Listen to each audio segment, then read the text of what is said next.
యుగముల ఉదయాత్ముని గని అది పండిన తీయని పంటను కొడు సూర్య మండలము పట్టి తినాలని ఊళ్ళూరే తన దేహం మాటున రవి మరుగై జగము చీకటైపోనా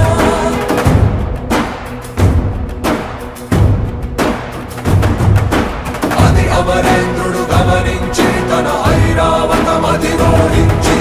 ఆంజనేయుని సమీపించి తన వజ్రాయుధమును విసరగా అది పవన నందనుని హనువుని తాకా చిందిన రక్త బిందువే విద్యుద్వేగంతో ధరణి స్థలి వంద కడలిలో చచ్చి